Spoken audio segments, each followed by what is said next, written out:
you being a sole operator as a documentary filmmaker, what was your relationship with the big Hollywood feature film industry? It was very interesting because I met this young guy named Steve Spielberg who had just come to LA. He'd done a movie called Amblin, which had gotten an Academy Award for shorts, and he'd been picked up by Universal as part of their Young Directors program. And I met him through a fellow named Tony Bill, who later produced The Sting with Robert Redford.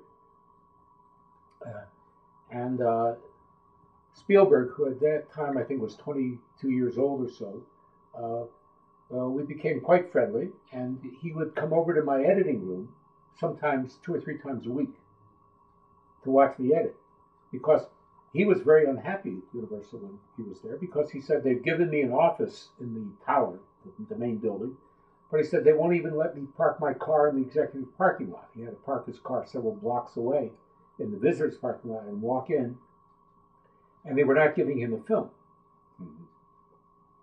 So he had lots of time. He was getting paid by Universal, had an office, no secretary, okay, had to answer the phone himself.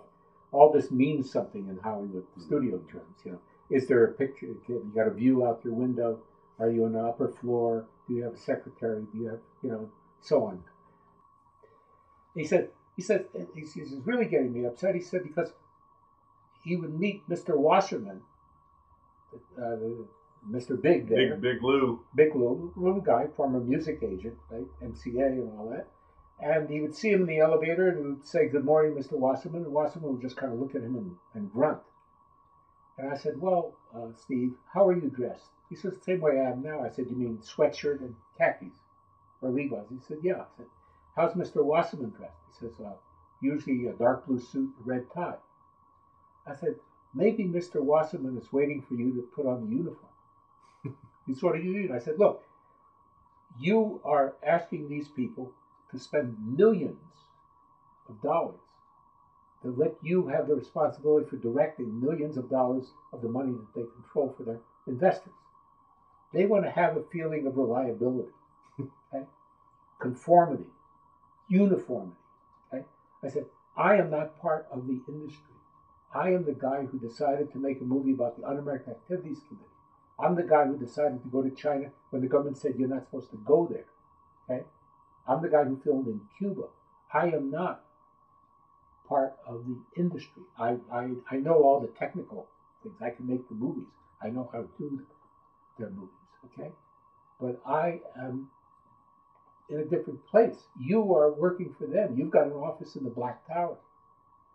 You have to decide, are you going to be an iconoclast aside from the mainstream, or are you going to be part of the motion picture industry?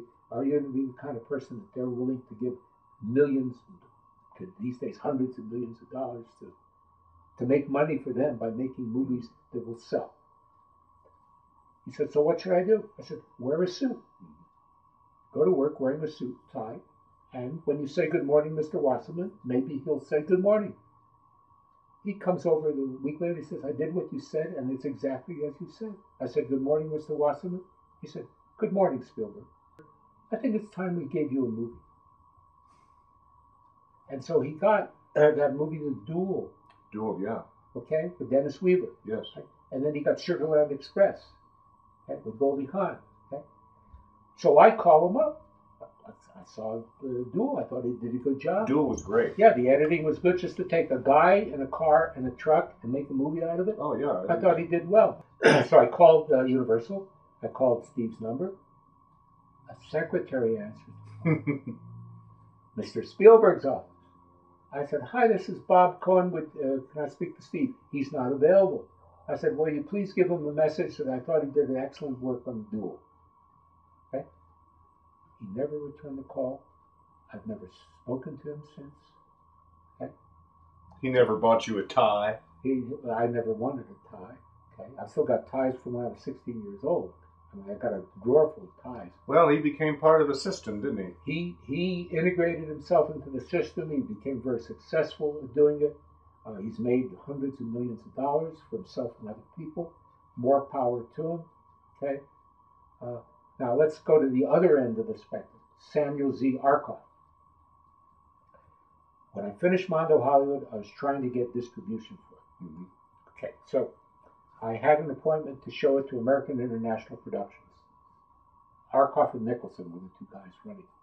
Okay, and they paid for the screening, which showed they were interested. Because they don't pay for a screening unless they want to see the movie, obviously. Mm-hmm. Okay? You put on your own screening, they'll only come to see it if you've got a very big name. Okay? So he paid for a screening at the Beverly Hills Hotel screening. Of course, Arkoff lit up 3 cigars during the 2 hours of the movie. Each one, whenever he lit his match, it lit up the whole screening room, right? And there were clouds of smoke in front of the screen. I said, well, the guy's playing the role of Hollywood producer. He wants to sit and smoke his cigar. So the movie's over, and he says to me, puffing on his cigar, right? He says, we'll handle it, but you get no advance. Well, smoke in my face. I say, why not, Mr. Arkoff? He says, it's too artsy-fartsy. I said, what do you mean by artsy-fartsy? He says, you want people to think? People don't want to go to the movies to think. People, he said, look, I've made 50 movies. Before he died, I think he made 150 movies, okay? He started Nicholson, a whole bunch of other people. Roger Corman was one of his directors, okay? And he said, I've made 50 movies. Not one has ever gotten a good review. But every one has made money. And I said, why? He said, because when I make a movie, I make sure it's got TNT. I said, what's TNT? He said, tits and terror. I said, tits and terror? He says, the audience doesn't want to go and sit in a room and come out and think. They want to go sit in a dark room. They want to get horny, aroused. And scared. Scared, horny, scared, horny, scared. They want to come out of the theater and say, whoa, did I have a good time? That was some movie. Okay? You want them to sit there and think about what they're seeing? No, we'll take it, but you won't get a penny in advance. You'll just be spinning your wheels. I guarantee you. I know the business. I am from Iowa. I was a farm boy in Iowa. I became a lawyer, but I know what movies are. Movies are tits and terror. And I said to him, you know, Mr. Arkoff, you're right. We're in totally different businesses. Okay? You're in the business of manufacturing what I call an endocrine massage. Somebody goes and sits in a room and they get their glands going, right? They get excited. They get sexually aroused. They get excited. And they say, wow, that was a real experience. I see movies as a way of communicating insights about reality to people. In this case, of course, Hollywood is a very strange reality to most people. But I try to use the camera to capture the world as I see it. To you, the camera is a way of making money. And the easiest way to make money is to give people a glandular massage to get them excited one way or another. Well, Mondo Hollywood has breasts and monsters in it. That's close. Yeah, but we're not pushing it in your face. Right. And it's not because I said, oh, I've got to go out and get some tit shots. Okay? Oh, I've got to get some nude shots. The footage that was shot in the phone booth, where we have the nude waitresses, Mm-hmm. okay? And when you say phone booth, that was the name of a restaurant. There was a restaurant in Hollywood called the Phone Booth, and in it they had nude waitresses. Well, you treated each of your subjects with a great amount of respect. So you can't walk away from the film thinking that you have ill feelings about any of the people that you, even the right wing, like the Reagans of it. You're more of an observer. When I make a documentary, I'm not making a film to tell you how to behave or how to think. I'm trying to record, to document what I see, and that's what I tried to do in all my films, especially in Mondo Hollywood.